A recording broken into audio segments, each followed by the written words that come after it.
Nah, peran yang berkaitan dengan implementasi nilai dan moral Islam itu terdiri dari memastikan dan menjaga implementasi nilai dan moral Islam secara keseluruhan. Kemudian memastikan dan menjaga agar pasar hanya menjual belikan barang dan jasa yang halal dan thayyibah. Jadi eh, barang-barang yang dijual di pasar itu halal dan thayyib. Sudah tahu ya kalau barang yang halal dan thayyib, jadi barang-barang yang tidak berguna, yang ya berguna bagi yang membutuhkan, tapi bagi yang tidak membutuhkan seperti alkohol seperti itu kan dibutuhkan oleh orang sakit dengan kadar tertentu sesuai dengan medis. Nah, apabila diperjualbelikan secara bebas maka akan mengganggu mekanisme pasar dalam Islam. Kemudian melembagakan nilai-nilai persaingan yang sehat, kejujuran, keterbukaan, dan keadilan. Nah, jadi tiga hal tersebut harus diterapkan dalam mekanisme pasar persaingan yang sehat dalam peran pemerintah dengan implementasi moral Islam. Nah, jadi peran pemerintah apa? Dengan adanya misalkan kejujuran dan keadilan. Nah, misalkan ada pencuri, berarti yang berperan adalah polisi ya untuk menangkap pencuri tersebut. Nah, gitu. Kemudian menjaga agar pasar hanya menyediakan barang dan jasa sesuai dengan prioritas kebutuhan sebagaimana dianjurkan dalam syariat Islam dan kepentingan perekonomian nasional. Seperti apa contohnya?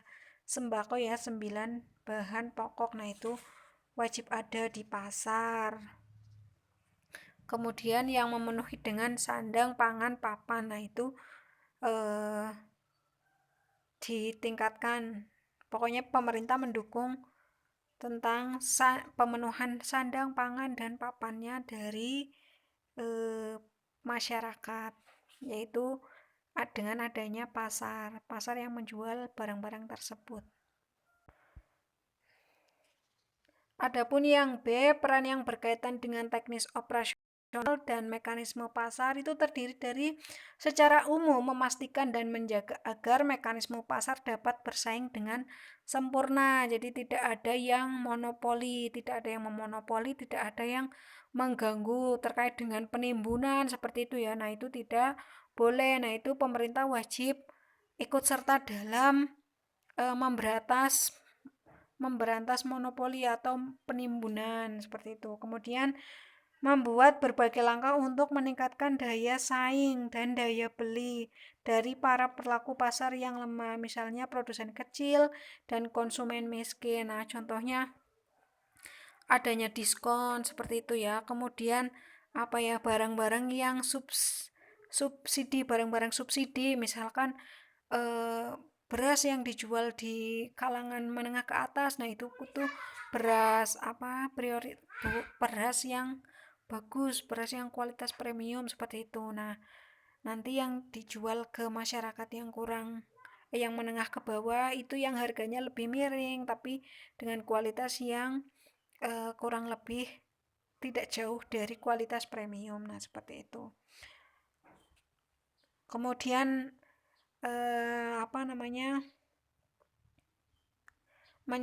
menciptakan berbagai skenario kerjasama di antara para pelaku pasar. Nah, jadi nanti kerjasama, misalkan di sini saya menjual barang, misalkan pemotongan ayam seperti itu. Nah, di pasar yang satu, kemudian di pasar satunya lagi eh, pemotongan ayam dengan ada juga yang daging seperti itu. Ya pokoknya menjalin kerjasama lah antara pelaku-pelaku ekonomi, baik pelaku di pasar yang satu dengan pasar yang lain seperti itu supaya dalam menjual, dalam pembeli untuk membeli. Nah, seperti itu lebih efisien. Nah, kemudian mengambil berbagai kebijakan untuk menciptakan harga yang adil, terutama seandainya persaingan yang sempurna tidak dimungkinkan terjadi pada pasar. Nah, jadi harganya itu tidak mendolimi orang lain, tidak terlalu tinggi, adil, produsen juga mendapatkan keuntungan, dan konsumen juga tidak merasa dirugikan dengan harga yang terlalu tinggi. Kemudian dalam menjalankan perannya, pemerintah memiliki beberapa instrumen kebijakan. Nah, pemerintah itu bekerja pada sektor makro ya, ekonomi makro, jadi ekonomi secara publik. Jadi yang pertama manajemen produksi dan ketenagakerjaan di sektor publik. Jadi pemerintah tidak ikut campur dalam manajemen perusahaan karena itu kan diatur oleh perusahaan seperti itu ya. Tapi pemerintah dalam sektor publiknya. Jadi nanti perusahaan-perusahaan PT-PT seperti itu, nah itu di bawah kewenangan dari pemerintah, misalkan minimal tenaga kerja sekian seperti itu ya untuk memproduksi ini. Nah, seperti itu kan. Nah, nanti ada namanya seperti pengawasan seperti itu dari pemerintah. Nah, kemudian tenaga kerja sudah mendapatkan hak-haknya apa belum? Nah, seperti itu. Sesuai dengan undang-undang apa belum? Seperti ini ya, misalkan 8 jam kerja itu kan minimal gajinya itu sesuai dengan UMR atau upah minimum regional. Nah, seperti itu ya. Tiap daerah kan berbeda-beda. Nah, itu pemerintah wajib memastikan bahwa pekerja juga mendapatkan haknya sesuai dengan apa yang dia kerjakan. Kemudian instrumen yang berkaitan dengan upaya mendorong kegiatan sektor swasta, jadi seperti UMKM, seperti itu ya, sektor-sektor swasta, nah itu didukung oleh pemerintah juga.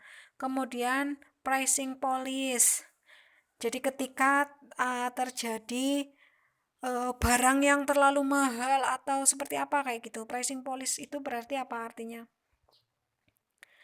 Nah, intinya itu pemerintah mengawasi, misalkan harganya terlalu tinggi, nah nanti ada harga pasarnya seperti itu. Nah, tidak boleh melebihi dari harga pasar. Ketika melebihi ya nanti dia akan mendapatkan kerugian dengan tidak adanya pembeli atau juga nanti mendapatkan teguran seperti itu ya. Kemudian kebijakan fiskal. Nah, kebijakan fiskal, kebijakan kredit, kebijakan moneter. Nah, itu masuknya di ekonomi. Sebetulnya ini 8 aspek ini masuk ke dalam materi ekonomi makro. Jadi kalian juga bisa mempelajari ekonomi makro ya. Sudah dipelajari atau belum? Bu Ilva belum tahu, sepertinya belum. Nah, nanti di semester berikutnya kalian pahami betul-betul. Jadi peran pemerintah dalam ekonomi makro yang meliputi kebijakan fiskal, kebijakan kredit, kebijakan moneter, kemudian investasi kekayaan. Nah, kemudian investasi kekayaan itu berarti seperti pasar saham seperti itu ya. Nah, itu diawasi juga oleh pemerintah. Kemudian surplus sektor publik. Nah, surplus sektor publik misalkan tentang APBN seperti itu ya, anggaran dasar belanja negara. Nah, pendapatan dari negara itu kan dari pajak ya, pendapatan utamanya. Nah, kemudian pengeluarannya itu kan silakan kalian pelajari di ekonomi makro ya. Nah, itu nanti kira-kira akan seimbang atau tidak kayak gitu, ada surplus atau defisit seperti itu. Nah, itulah peran dari pemerintah dalam kegiatan ekonomi Islam. Nah, sudah selesai. Silakan bagi yang ingin bertanya, silakan bertanya ya melalui grup WA. Demikian materi dari saya, semoga dapat bermanfaat. Kurang dan lebihnya mohon maaf. Wassalamualaikum warahmatullahi wabarakatuh.